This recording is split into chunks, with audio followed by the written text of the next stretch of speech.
Bienvenue dans l'école de magie syllabique. Vous êtes apprenti sorcier et vous vous apprêtez à passer votre examen de première année avant de pouvoir passer en deuxième année. L'examen de première année vous demande de concocter une première potion magique pour acquérir un pouvoir. Les enfants vont choisir le chaudron avec lequel ils souhaitent jouer et donc vous allez avoir sur chaque potion un pouvoir que l'enfant va pouvoir acquérir. Le voyageur du temps, la lévitation, l'invisibilité ou encore la métamorphose animale. Une fois que les enfants ont choisi leur potion magique, ils vont tous se munir d'une tapette ventouse magique brillante, s'il vous plaît, et pouvoir commencer la partie. Vous allez avoir un tas de cartes bonus action qui va vous permettre de pouvoir jouer chacun à votre tour avec soit des cartes action qui vous permettront d'attraper des ingrédients ou pas de chance, des cartes plutôt bonus voire malchance. Donc vous allez pouvoir jouer une fois, deux fois ou trois fois et aussi sur des cartes pas de chance. Donc par exemple j'ai peur, je perds un ingrédient. Je boude, je passe mon tour, ou encore, et malheur, la potion se renverse, je perds donc tous les ingrédients que j'aurais remportés dans mon chaudron.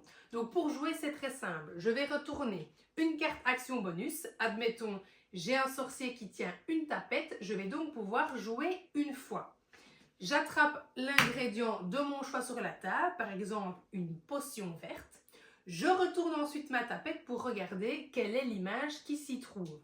Ici, j'ai un chandelier. Je vais donc devoir découper ce mot en syllabes pour compter combien de syllabes contient ce mot. Donc par exemple ici, 3 syllabes. On a plusieurs possibilités de jeu. Soit avec des plus petits, on va simplement dire le mot, et là on est plutôt sur du vocabulaire un peu magique qui appartient à l'univers des sorciers, du château, etc. Soit donc, comme je viens de l'expliquer, on va compter combien de syllabes il y a. Si c'est juste, alors simplement, je peux placer l'ingrédient dans ma potion. Ou alors, on peut un peu complexifier et donc là, chacun va jouer avec un certain nombre de syllabes. Donc par exemple, moi, je ne peux remporter que les cartes de 3 syllabes. Donc ici, j'ai de la chance, je peux la prendre et la placer dans mon chaudron. Si par contre, je ne jouais pas avec les 3 syllabes ou qu'elle ne contenait pas 3 syllabes, je replace simplement l'ingrédient sur la table et donc l'un de mes adversaires pourra venir la choper s'il se souvient d'où j'ai reposé évidemment la carte pour pouvoir gagner ce mot supplémentaire dans sa potion. Le premier qui aura donc 5 à 10 ingrédients en fonction du temps que vous souhaitez jouer dans sa potion aura donc remporté la partie, sera donc diplômé de la première année de magie et remportera son pouvoir. Vous allez donc pouvoir ensuite lire derrière le petit mot de félicitation. Une fois que c'est fait, alors vous pouvez passer de l'autre côté en deuxième année pour un examen un peu plus corsé. En deuxième année, vous allez devoir remplir une armoire d'objets magiques. Vous allez choisir le niveau avec lequel vous souhaitez jouer. Niveau 1, des mots de 2 syllabes. Niveau 2, des mots de 3 syllabes. Vous placez donc sur la table le visuel du bon côté et chaque enfant se munit de son armoire. Il y en a donc 4 également dans la boîte et vous avez également 4 tapettes ventouses magiques avec des paillettes toujours que les enfants vont donc prendre pour pouvoir jouer. Même principe que dans l'autre jeu, vous avez le paquet de cartes action bonus. Donc chacun à votre tour, les joueurs vont piocher une carte pour savoir ce qu'ils peuvent faire ou non. Admettons, je vais piocher une carte avec un sorcier qui me permet de jouer. Donc je vais pouvoir jouer une fois ou deux fois.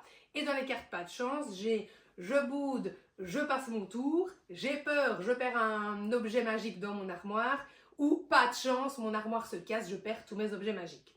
Admettons ici, je peux jouer une fois, je vais donc attraper 2 cartes. Il faut toujours attraper 2 cartes, car l'objectif ici est de créer des nouveaux objets ou des nouveaux animaux en fusionnant 2 objets déjà connus. Donc par exemple ici, un chaudron et un corbeau.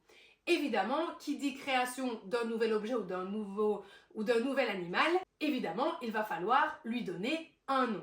Donc on va garder une syllabe de chaque mot, c'est vous qui déterminez quelle syllabe on utilise. Vous pouvez évidemment vous munir de la fiche d'aide pour pouvoir sélectionner avec un petit feutre effaçable les syllabes à garder pour que l'enfant puisse donner un nouveau mot. Donc par exemple ici, un chaud corps. Voilà, une fois que j'ai trouvé, que j'ai fusionné, que je lui ai donné un nom, alors je me munis de mon armoire et je vais chercher dans celle-ci la fusion de ces 2 objets. Je le coche et de nouveau, le premier qui a 5 à 10 objets dans son armoire, ou bien qui aura récolté par exemple tous les corbeaux ou tous les dragons, ou réussi à faire une ligne complète, c'est vraiment vous qui voyez en fonction de ce que vous kiffez et du fun que vous voulez ajouter, et bien remportera donc la partie. Évidemment, pour le niveau 2, vous aurez des mots de 3 syllabes, donc ça sera plus complexe. Et bien sûr, la fiche d'aide visuelle existe aussi avec les 3 cases, du coup, et vous cochez celle avec ou sans S que vous souhaitez garder. Ça peut être la première syllabe de chaque mot, la deuxième de chaque mot, la première du premier, la dernière du deuxième, les deux premières du premier, la dernière du troisième. Bref, vous faites comme vous voulez, vraiment en fonction du niveau de votre enfant et ou de ce que vous souhaitez un petit peu aller stimuler. Bref, ce sont vraiment des jeux ensorcelants qui vous permettront de stimuler des prérequis à la lecture et à l'écriture chez vos enfants à partir de 4 ans pour celui-ci et à partir de 5-6 ans pour celui-là, en fonction évidemment de nouveau du niveau de l'enfant. Félicitations jeune sorcier, tu as donc remporté brillamment les 2 examens de 2 premières années de ton école de sortilège syllabique. J'espère que tu auras passé un bon moment et on se dit à très vite pour le 3e examen.